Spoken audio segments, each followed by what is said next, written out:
Bonjour à tous et bienvenue dans notre émission spéciale sur le réchauffement climatique.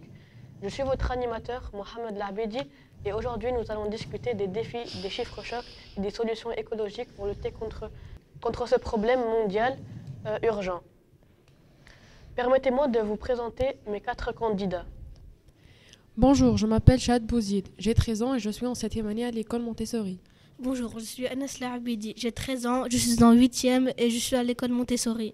Bonjour, je suis Yassine Abidi, j'ai 11 ans et j'étudie à l'école Montessori. Bonjour, je m'appelle Patrice Bonnev, je suis en 4e année, j'ai 9 ans à l'école Montessori. Merci à vous tous d'être là. Le sujet du réchauffement climatique est très important. C'est pour cela que nous devons connaître quelques chiffres clés. Tout d'abord, on va définir le terme réchauffement climatique. C'est quoi le réchauffement climatique? Le réchauffement climatique est un phénomène global de transformation du climat caractérisé par une augmentation générale des températures moyennes et qui modifie durablement les écosystèmes. Absolument. Depuis la fin du 19e siècle, la température moyenne de la Terre a augmenté d'environ 1 degré Celsius. Et si cette tendance se poursuit, nous pourrions atteindre un réchauffement global de 1,5 à 2 degrés Celsius d'ici 2050. Le rapport du groupe d'experts intergouvernemental sur l'évolution du climat annonce en 2022 que entre 3,3 et 3,6 milliards de personnes vivent dans des situations très vulnérables au changement climatique, notamment les pays en développement.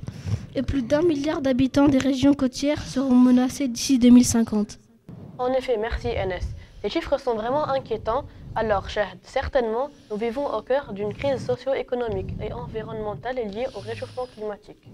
Bien sûr, le réchauffement climatique aggrave les phénomènes météorologiques, tels que les tempêtes et les inondations, entraînant des pertes économiques importantes et des déplacements massifs de population, d'où la migration climatique.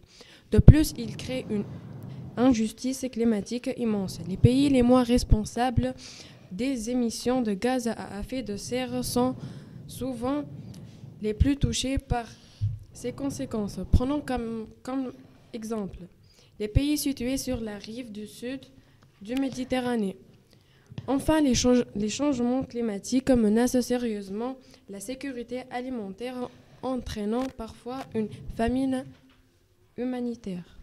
Merci Shahd. Ces problématiques mettent en lumière l'urgence d'agir. Alors Yassine, quelles sont selon vous les solutions écologiques et durables pour lutter contre le réchauffement climatique? Il existe plusieurs solutions que nous pouvons adopter.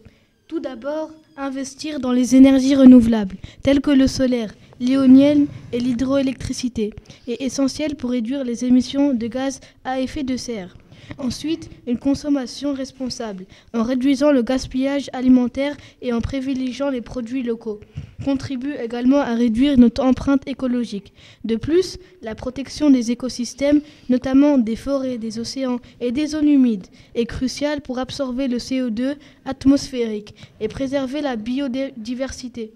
Enfin, une action politique ambitieuse est nécessaire pour réduire les émissions de gaz à effet de serre à l'échelle mondiale et soutenir les populations les plus vulnérables. Merci à vous tous pour ces informations précieuses et ces solutions prometteuses. En conclusion, le réchauffement climatique est un défi majeur, mais avec des actions individuelles, communautaires et politiques, nous pouvons certainement travailler ensemble pour créer un avenir plus durable pour tous. Merci encore pour votre participation et merci à vous, chers téléspectateurs, de nous avoir suivis.